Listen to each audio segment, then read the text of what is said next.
Here's why Daniel and Armand's relationship does work within the framework of Anne Rice's The Vampire Chronicles. At its core, Daniel and Armand's relationship thrives because each fulfills something the other lacks. Daniel Malloy is a mortal journalist who has always been searching for meaning, stability, and a kind of truth behind the chaos of existence. His life before Armand is defined by drifting, from obsession with the interview he conducted with Louis to his restless travels, to his alcoholism, drug abuse, and near self destruction. What Daniel craves, often unconsciously, is structure, devotion, and a figure who can anchor him. Armand, with his centuries of power, control, and enigmatic calm, offers Daniel a home and a sense of permanence that Daniel could never create for himself. Armand has always been defined by longing, for guidance, for love, for someone to save or be saved by. His relationships with Marius, Lestat, and Louis all leave him unfulfilled because of mismatched expectations or rejection. Daniel, however, comes to him vulnerable, needy, and open in ways that allow Armand to assume the role of caretaker and provider of meaning. Daniel becomes the one who looks at Armand with awe and desire, never with rejection. This restores Armand's sense of worth, softening his perpetual loneliness. Unlike Armand's other relationships, Daniel and Armand's bond finds its equilibrium in a balance of power that actually works. Initially, Armand does hold immense power over Daniel, providing wealth, protection, and even life itself when he eventually turns him into a vampire. But this dominance doesn't stifle Daniel.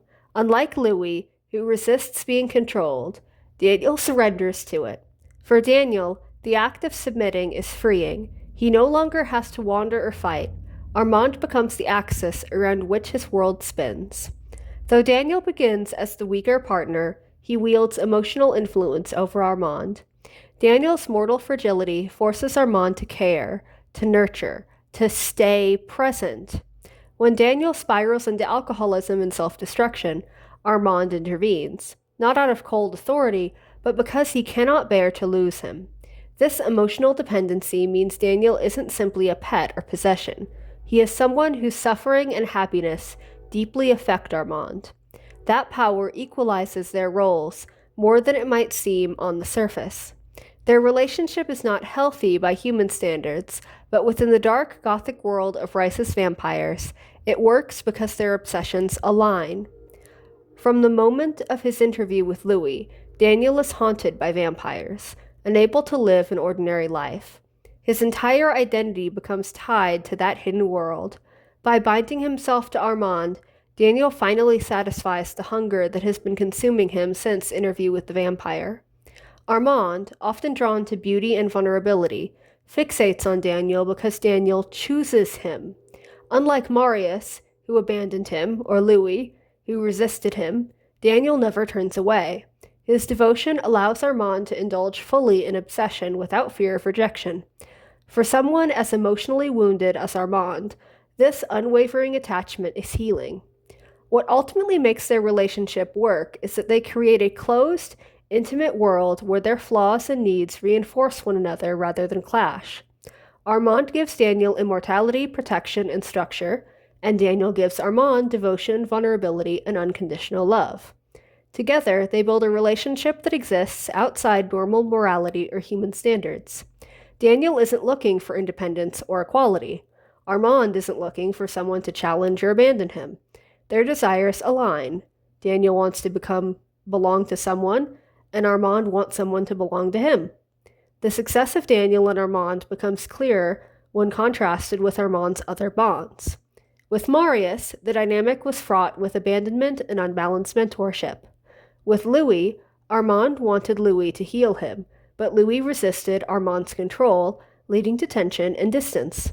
With Lestat, there was admiration, but Lestat was too independent and charismatic to ever give Armand the devotion he craves.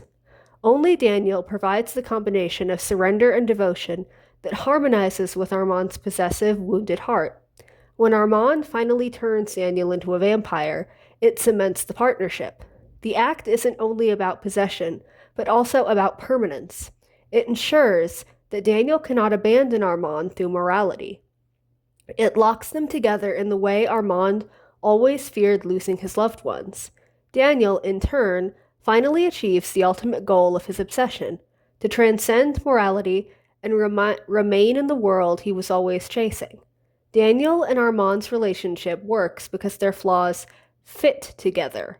Daniel's need for guidance, obsession, and surrender aligns perfectly with Armand's need for devotion, control, and love without rejection. Their dynamic is not balanced in the traditional sense, but is symbiotic, each feeding the other's deepest needs. Where Armand's other relationships were poisoned by resistance, abandonment, or mismatched desires, Daniel offers something different: unyielding devotion, which allows Armand to love and be loved without fear. In the gothic, tragic framework of the Vampire Chronicles, this makes them one of the rare pairings that truly works.